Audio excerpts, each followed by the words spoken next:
प्यारे बच्चों, आज हम करते हैं जो आपका सोशल साइंस का पेपर हुआ है क्लास 9। ठीक है, उसकी मार्किंग स्कीम आ गई है, तो इसको चेक कर लेते हैं कि आपकी पर्सन कौन सा ठीक हुआ है और कौन सा गलत। जो आपका सबसे पहले कै खंड आया है, पार्ट 1 आया है, उसका देखिए।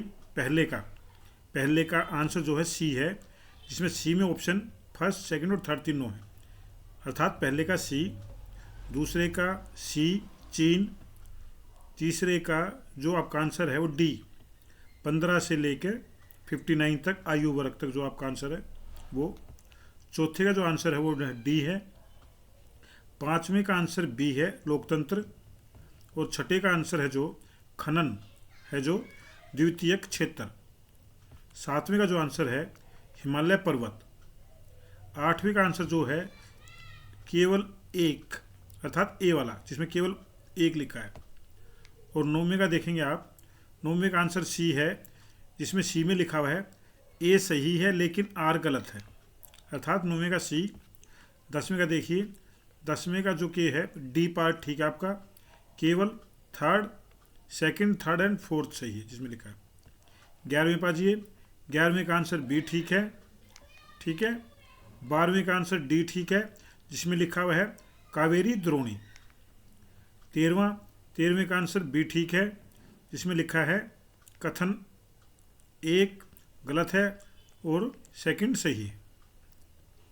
14वें का आंसर ए ठीक है, जिसमें लिखा हुआ है ए और आर दोनों सही हैं और आर ए की सही व्याख्या है। 15वां देखते हैं। 15वें का आंसर एक ए है, जिसमें न्यूनतम समर्थित कीमत लिखा हुआ है। ठीक है, 16वें का आंसर देखते हैं। 16वें का आंसर है जो अफ्रीकी नेशनल कांग्रेस। 16वें का आंसर अफ्रीकी नेशनल कांग्रेस, फिर से चेक कर लीजिए। 17वें का आंसर ए है, जिसमें लिखा हुआ है ए और आर दोनों सही हैं और आर ए की सही व्याख्या है। 18वें का आंसर सी है, जिसमें लिखा हुआ है 543 निर्वाचन क्षेत्र। ठीक है, इसमें भारत के निर्वाचन क्षेत्र पूछा गया है, लोकसभा की वो पूछा गया है संख्या, तो इसमें 543 दे रखा है। ये जो है 19 अमरीकी सरकार, बी आंसर इसका, जिसमें अमरीकी सरकार लिखा हुआ है। 20वां डी, 20वें का आंसर डी है, केवल 1 और 2 और 4 सही जिसमें लिखा हुआ है, अर्थात 20वें का आंसर डी। ये आपका एक एक नंबर के थे, जिसमें MCQ पार्ट दिया है। अब जिसमें ये अति लघु उत्तरीय प्रश्न, अर्थात 2 नंबर के जो प्रश्न है, जिसमें छोटा करके आपको लिखना है। 21वें पाजिए, ये 2 पॉइंट आपको लिखने थे। 21वें में कौन से 2 पॉइंट लिखने थे, ध्यान से देखिए।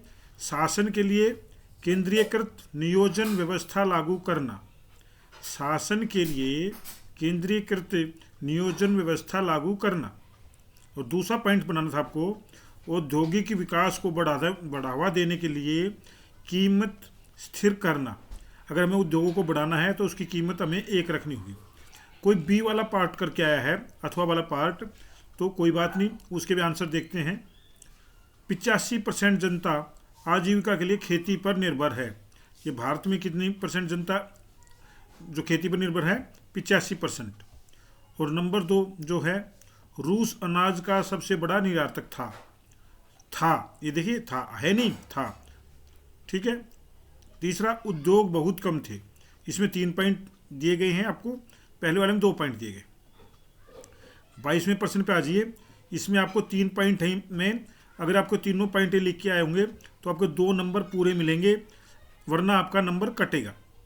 स्वयं को राष्ट्रपति घोषित करना, पहले पॉइंट क्या है, स्वयं को राष्ट्रपति घोषित करना। नंबर 2 में क्या है, 2002 में जनमत संग्रह कराकर अपना कार्यकाल 5 वर्ष बढ़वा लिया। क्या है, 2002 में जनमत संग्रह कराकर अपना कार्यकाल 5 वर्ष बढ़वा लिया था। नंबर 3 में क्या है, लीगल फ्रेमवर्क आर्डर से संविधान में परिवर्तन करना। इससे भी हम संविधान में परिवर्तन कर सकते हैं, लीगल फ्रेमवर्क ऑर्डर से। अब देखिए 23वां प्रश्न। 23वां प्रश्न 2 नंबर का है आपका, जिसमें आपको 3 पॉइंट लिखने हैं।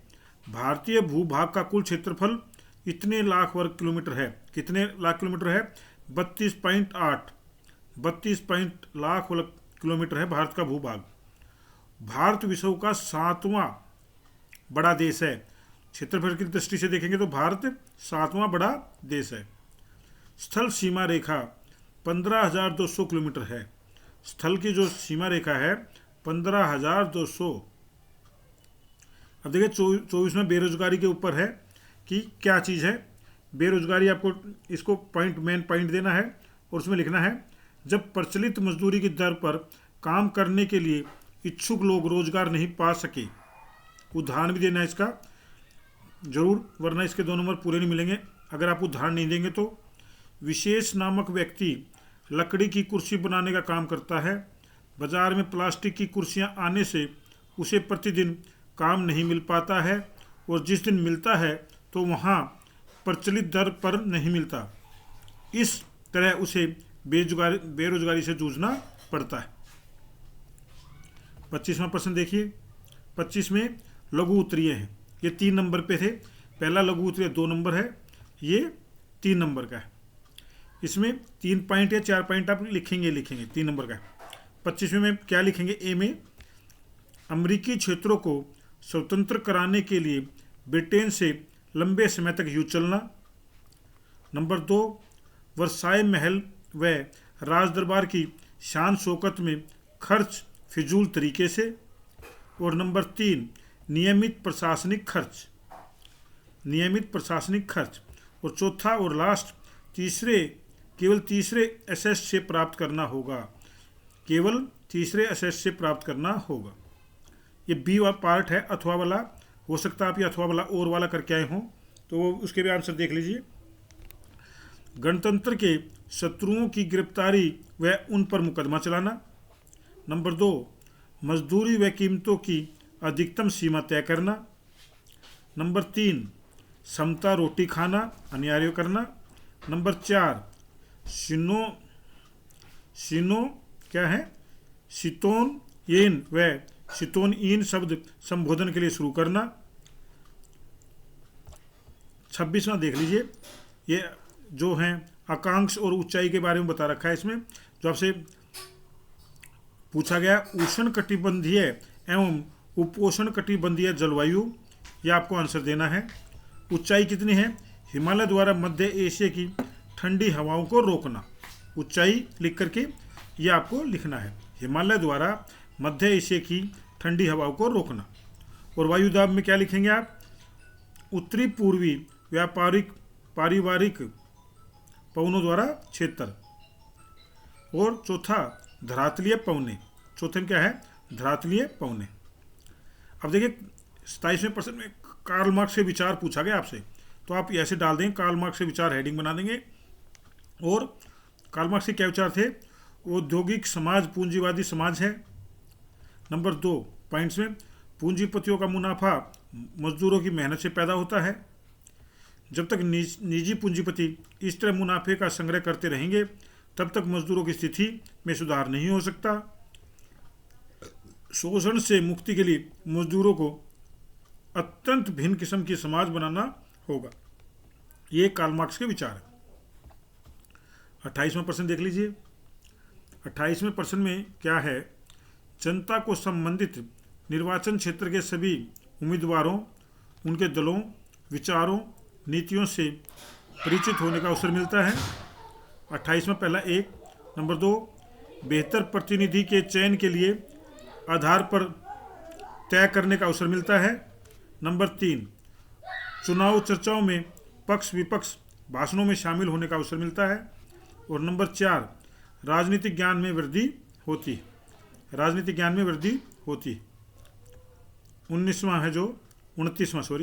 29। इसमें क्या लिखेंगे? ए में और बी दे रखा आपका, ये 3 नंबर का है। पहले वाला घटक बफर स्टॉक, क्या करेंगे? बफर स्टॉक है। पहले में बफर स्टॉक का जो पॉइंट्स है, इसके 3 पॉइंट्स बनाए गए हैं 1 2 3। पहले में जो है अनाज की कमी वाले क्षेत्रों में और समाज के गरीब वर्गों में बाजार कीमत से कम कीमत पर अनाज के वितरण की व्यवस्था करना। ठीक है जी, कम कीमत पे व्यवस्था करना अनाज की, ताकि गरीब मजदूरों तक पहुंच सके। और ख़राब मौसम में और आपदा काल में अगर अनाज बहुत ज़्यादा ख़राब हो जाता है, अनाज की शॉर्टेज हो जाती है, तो उस समस्या को दूर करना, हल करना, अनाज की समस्या को हल करना। और खाद्यान्न में अर्थात खाने पीने की चीज़ों में आत्मनिर्भरता, आत्मनिर्भरता समझते हैं, अपने ऊपर ही निर्भर, आत्मनिर्भरता को प्राप्त करना। और बी में क्या कहें, घटक जो है सार्वजनिक वितरण प्रणाली। सार्वजनिक वितरण प्रणाली क्या होती है कि जो पब्लिक की हो, और वो प्रणाली कैसी हो, वितरण मीन्स बांटना वाली, अगर दे रहे हैं तो किस प्रकार से उसका वितरण हो, डिस्ट्रीब्यूशन हो। इसके देखिए पॉइंट्स, नंबर 1 में राशन की दुकानों के माध्यम से, जैसा कि होता है समाज के गरीब वर्गों में राशन कार्ड के द्वारा राशन कार्ड बना दो और बाजार कीमत से कम कीमत पर बेचते हैं। बाजार में महंगा मिलता है गेहूँ, राशन की दुकानों पे सस्ता मिलता है। चावल भी बाजारों में महंगा मिलता है, राशन की दुकानों पे सस्ता मिलता है। इससे संबंधित परिवारों की आय को शिक्षा स्वास्थ्य में लगाने वाली अपनी का बचत करने का अवसर मिलता है। अगर उनको अनाज सस्ता मिल जाएगा तो अपने बच्चों को पढ़ा सकते हैं और अच्छा इलाज दे सकते हैं, और बाजार मूल्यों में स्थिरता बनी रहती है। अब देखिए 5 नंबर वाले बड़े नंबर जिसके हैं, 5 नंबर वाले में 30वां प्रश्न 5 नंबर का है। क्या करना है इसमें, ए में इसमें कम से कम 5-6 पॉइंट आपको लिखने होंगे। ये संधि का है आपका। इस संधि की वजह से जर्मनी को अपने सारे उपनिवेश जो है 10% आबादी, 13% भूभाग, 75% लौह भंडार और 26% कोयला भंडार, ये सभी फ्रांस, पोलैंड, डेनमार्क जो यूरोप का एरिया है, लिथुआनिया को संधि के अनुसार देने से शक्तिशाली जर्मनी को शक्तिहीन बना दिया गया। ठीक है, ये संधि कर ली सभी ने, फ्रांस ने, पोलैंड ने, डेनमार्क ने और लिथुआनिया ने, और जिससे जर्मनी शक्तिहीन बन गया और जर्मनी की सेना को भंग कर दिया इन्होंने। युद्ध अपराध बोध अनुच्छेद के तहत सभी तबाही के लिए सिर्फ जर्मनी को ही जिम्मेदार ठहरा दिया। 6 अरब पाउंड का जुर्माना लगा दिया, जबकि अन्य देशों पर इस तरह की कार्रवाई नहीं हुई। ये सारे जो भी कर्म हुए सिर्फ जर्मनी को ही ठहराया गया दोषी। और संधि की शर्त क्या रख दी, वाइमर गणराज्य द्वारा यूं ही मान लेना जर्मनी के लोगों को रास नहीं आया, क्योंकि इस तरह के कठोर शर्तों से मित्र राष्ट्रों ने जर्मनी को आर्थिक रूप से अपंग बना दिया, निपंग, ताकि जर्मनी के लोग कुछ ना कर पाए। आर्थिक संकट के समय जर्मनी के लोगों की स्थिति बहुत दयनीय होगी, खराब हो गई, जिसके कारण संधि के कारण जर्मनी की जनता आर्थिक स्तर, और आर्थिक नहीं, गरीब नहीं हुए, उनके दिमाग में भी असर पड़ा, मानसिक स्तर भी खराब हो गया। वो मानसिक स्तर पर भी असहनीय जिंदगी जीने लग गए उसने, जबकि उनकी सारी गलतियां नहीं थी। बी वाला पार्ट अगर कोई करके आया है तो उसमें देख लो, मुद्रा की अत्यधिक छपाई से मार्क की वैल्यू दिन प्रतिदिन गिरती जा रही थी। उन्होंने जो मुद्रा होती है, पैसा, जो आपके नोट हैं, उनकी छपाई ज़्यादा कर दी, लेकिन क्या हुआ, वो सबके पास ज़्यादा हो गए, इतने हो गए कि उनकी वैल्यू गिर गई। जरूरी चीज़ों की कीमतें आसमान छू रही थी। जर्मनी में अति मुद्रास्फीति से जर्मनी दुनिया में हमदर्दी का पात्र बन गया। जर्मनी का औद्योगिक उत्पादन बहुत कम हो गया और 60 लाख लोग उस समय में बेरोजगार हो गए। 60 लाख लोग। रोजगार के लिए दफ्तरों के बाहर लंबी कतारें लग गई। नौकरी मांगने के लिए लोग इतनी बहुत लंबी लंबी लाइनें लगने लगी। आर्थिक संकट से मध्य वर्ग, कारोबारी, स्वरोजगार जो भी थे, मजदूर, बिजनेस करने वाले और अपने आप काम करने वाले, सबकी हालत खराब हो गई। किसान कृषि उत्पाद में बेहिसाब कीमत गिरावट से परेशान थे। समाज का जो भी जितने भी लोग थे, सर्वहाराकरण का भय सता रहा। अगला देखिए 5 नंबर का 31वां जो प्रश्न है, उसका ये पार्ट, प्रत्येक नागरिक को मिलने वाली स्वतंत्रता है। भाई हम कहते हैं हम स्वतंत्र हैं, पर हमें क्या क्या स्वतंत्रता है वो देख लीजिए। अभिव्यक्ति की, बोलने की आज़ादी स्वतंत्रता है। शांतिपूर्ण ढंग से इकट्ठा हो सकते हैं, इकट्ठा तो हो सकते हैं लेकिन लड़ झगड़ नहीं सकते। एक शांतिपूर्ण ढंग से इकट्ठे हो सकते हैं। संगठन व संघ बनाना, देश में कहीं भी आना जाना, देश में कहीं भी रहना बसना, व्यवसाय करने की स्वतंत्रता, ये सब हमारी स्वतंत्रता है, हमारे देश में संविधान ने हमें दी है। उदाहरण के लिए स्वतंत्रताओं को चुनाव के दौरान, विभिन्न सांविधिक गतियों के दौरान, राजनीतिक व अन्य दलों का सदस्य बनने के लिए लोग उपयोग करते हैं, अन्य राज्यों में काम करने जाते हैं, वहाँ निवास करने लग जाते हैं, एक से काम नहीं चलता दूसरा कार्य शुरू कर देते हैं। भारतीय नागरिक सभी उपरोक्त स्वतंत्रताएं प्राप्त कर रहा है। 32वां पार्ट देखिए, 32वां प्रश्न क्या कहता है? निर्धनता रेखा क्या होती है भाई? कहते हैं कि मैं निर्धन हूं, मैं गरीब हूं, उसको समझ लीजिए भारत में कौन है निर्धन। यह रेखा निर्धनता के आकलन का एक सर्वमान्य सामान्य विधि आय उपभोग स्तरों पर आधारित है। यदि व्यक्ति की आय उपभोग स्तर पर किसी ऐसे न्यूनतम स्तर से नीचे गिर जाए जो मूल आवश्यकताओं, जो हमारी जरूरत है ना डेली की, हर रोज खाने पीने की, रहने की, बिजली का बिल भरने की, दूध खरीदने की, आटा खरीदने की, अगर वो उससे कम हो जाए तो हर उसको पूर्ण करने जो आवश्यक है तो वह निर्धन माना जाता है। यह रेखा सरकार तय करती। और यह रेखा कौन बताएगा गरीब का अमीर है? ये सरकार बताएगी। प्रक्रिया क्या है? निर्धनता रेखा का निर्धारण करते समय जीवन निर्वाह के लिए खाद्य आवश्यकता, कपड़ों, जूतों, ईंधन, प्रकाश, शैक्षिक एवं चिकित्सा संबंधी आदि पर आवश्यकता पर ध्यान दिया जाता है। इन भौतिक मात्राओं को रुपए में उनकी कीमत से गुणा किया जाता है। खाद्य पदार्थों को कैलोरी से नापा जाता है। भारत में ग्रामीण क्षेत्रों में 2400 कैलोरी प्रति व्यक्ति तथा शहरों में 2100 कैलोरी प्रतिदिन है। ये हमारा है जिसको 2400 कैलोरी नहीं मिलती और 2100 कैलोरी नहीं मिलती, इसका मतलब वो पूरा भर सही ढंग से खाना नहीं खा रहा एक दिन में। वर्ष 11-12 में ग्रामीण क्षेत्रों में 816 रुपये प्रति माह था और शहरों में 1000 रुपये रखा गया। यह निर्धनता का आकलन सामान्यतः हर 5 वर्ष में प्रतिदर्श सर्वेक्षण के माध्यम से राष्ट्रीय प्रतिदर्श सर्वेक्षण, जो भारत का नेशनल गरीब रेखा संगठन है, वो करता है। इसका बी वाला पार्ट भी आप पुस्तक करके आए हों तो कारण देख लीजिए क्या क्या है। उपनिवेशवाद के दौरान भारतीय जनजीवन को आर्थिक विकास के अवसर प्राप्त होना, भूमिहीनता, ये पॉइंट्स आपको मैं बता रहा हूँ, मेन हेडिंग विस्तार से आपको लिखना होगा क्योंकि यहाँ पर इतना समय नहीं है कि आपको विस्तार से बताया जा सके। परिवार का बड़ा आकार व काम करने का व्यक्ति, काम का असंगठित क्षेत्र, और छठा है अशिक्षा व खराब स्वास्थ्य। 33वां प्रश्न देख लीजिए। प्रायद्वीपीय भाग की मुख्य नदियों के बारे में पूछा है। प्रमुख नदियां कौन कौन सी हैं जी? महानदी, गोदावरी, कृष्णा तथा कावेरी। यह अधिकतर मौसमी नदियां हैं। मौसमी मतलब होता है जब बारिश होती है तब इनका होता है प्रवाह, वर्षा पर निर्भर करता है। और शुष्क मौसम में बड़ी नदियां जल कम होने से की वजह से छोटी छोटी धाराओं में बहती रहती है। जब पानी कम हो जाता है तो बड़ी धारा के रूप में नहीं बहती, छोटी धारा के रूप में बह जाती। इनकी लंबाई हिमालय की नदियों की तुलना में कम है तथा यह छिछली है। मुख्य नदियां पूर्व की ओर बहती हैं तथा नर्मदा तथा तापी ही पश्चिम की तरफ बहने वाली बड़ी नदियां। दो ही नदियां हैं जो पश्चिम की तरफ बहती हैं। कौन कौन सी बहती हैं भाई? नर्मदा और तापी।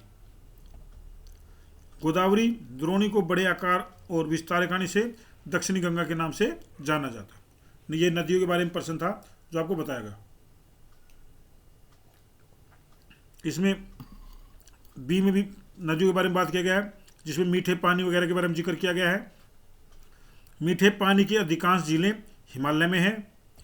झीलें पीने वाले जल का, जो पीने वाला पानी है उसका महत्वपूर्ण स्रोत है, वहीं से हमें पानी प्राप्त होता है। कुछ झीलों का निर्माण हिमानियों एवं बर्फ की चादर की क्रिया के फलस्वरूप हुआ है। कुछ झीलों का निर्माण वायु, नदियों एवं मानवीय क्रियाकलापों के कारण हुआ है। झीलें नदी के बहाव को सुचारू बनाने में सहायक हैं। यह जल विद्युत उत्पन्न करने में भी सहायक है। अब आपके लास्ट प्रश्न पे आते जा रहे हैं हम कि झीलें आसपास के क्षेत्र की जलवायु को सामान्य बनाती हैं। झीलें पर्यटन को बढ़ाती हैं। लोग घूमने जाते हैं, वहाँ पर देखने जाते हैं, होटलों में रुकते हैं और उनको देखते हैं और वहाँ पे नौकायान करते हैं, ठीक है, नाव चलाते हैं, तैराकी करते हैं और जो जल के खेल होते हैं बॉल बाल से वहाँ पे खेलते हैं आनंद। कुछ नमक भी उत्पादन करती हैं हमारी नदियाँ, ठीक है, और जलीय परितंत्र बनाए रखते हैं। ये देखिए केस आधारित है, ये 34वां प्रश्न है, ठीक है। 34 का जो पहले आएगा 34.1 आएगा, मंत्रियों के समूह को कैबिनेट कहते हैं। कैबिनेट किसको कहते हैं? पहले तो हम चुनाव चुनते हैं बहुत सारे आदमी, एमएलए कह लो, एमपी कह लो, फिर उनमें से कुछ जो मंत्री होते हैं उसको कैबिनेट कहते हैं, जो प्रधानमंत्री के नेतृत्व के देश के कार्य करता है। फिर जो एमपी की पूरे सांसद है, और जो कैबिनेट का हेड है वो प्रधानमंत्री होता है। संसदीय शासन प्रणाली वाले देशों में प्रधानमंत्री की सबसे प्रमुख भूमिका होती है, प्रधानमंत्री की होती है, और वह राजनीतिक दलों के बीच अपनी सरकार व नीतियों को मजबूती से समर्थन करता है। जैसे आज आपके देश के प्रधानमंत्री मोदी, गठबंधन सरकार में प्रधानमंत्री को दूसरों की राय भी लेनी पड़ती है और एक तरफा फैसले नहीं ले सकता, जिससे सरकार चलाना आसान नहीं होता। 35वें प्रश्न पे आ जाइए। 35वां प्रश्न क्या कहता है? सकल राष्ट्रीय उत्पाद। ये क्या होता है जी? सकल राष्ट्रीय उत्पाद देश के लोगों द्वारा एक वर्ष में उत्पादित सभी वस्तुओं एवं सेवाओं के कुल मूल्य को सकल घरेलू उत्पाद कहते हैं। 35.2 जब जनसंख्या बढ़ती है या संसाधन नहीं बन पाती तो लोगों के परिवार व सदस्यों के पास संसाधनों की मात्रा कम होने लगती है, जिससे परिवार का रहन सहन का स्तर सामान्य से निम्न की ओर अग्रसर होता है। वो तीसरा पॉइंट्स क्या बनाएंगे हम इसमें कि सकल की कहानी का उदाहरण इसमें दिया गया है। गांव सेमापुर का इसमें उदाहरण दिया गया है, जिसमें उसको नौकरी नहीं मिली, उसके पास ने उसको पदोन्नति दी, और जब वो कंप्यूटर कोर्स किया तो उसको एक प्राइवेट फर्म में नौकरी मिली, और पदोन्नति होती है जो उसको प्रमोशन देना। जब वो कंप्यूटर कोर्स करके आया तो उसको प्रमोशन भी दे दी। अब देखिए 36वां है जो, इसमें हिमालय का विस्तार कश्मीर से अरुणाचल प्रदेश तक है, यानी पंजाब हिमालय से असम तक है, और ये 2400 किलोमीटर लंबा है भाई। कितना है? 2400। कंचनजंगा के बारे में पूछा गया, 8598। इसकी ऊंचाई कितनी है? 8598। सिक्किम में है ये, ध्यान रखना। यह है नंगा पर्वत, 8126 मीटर, जम्मू कश्मीर में है जी ये। हिमालय का विस्तार में है हिमादी हिमालय, जिसमें औसत 6000 मीटर की ऊंचाई वाले शिखर हैं। औसत होता है जिसमें लगभग मोस्टली 6000 के आसपास है। हिमाचल हिमालय में कश्मीर, कुल्लू, भांगड़ा की सुंदर घाटियाँ हैं। कौन कौन सी? 3 घाटियाँ बताई हैं इसमें। कौन कौन सी? कश्मीर, कुल्लू और भांगड़ा। शिवालिक में कोटली दून, देहरादून और पाटली दून है।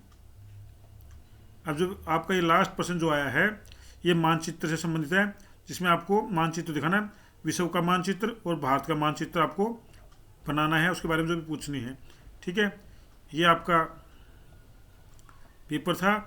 अगली वीडियो आपको नेक्स्ट पेपर की जल्दी ही मिलेगी, लेकिन आप इसको लाइक और सब्सक्राइब करना ना भूलें। धन्यवाद।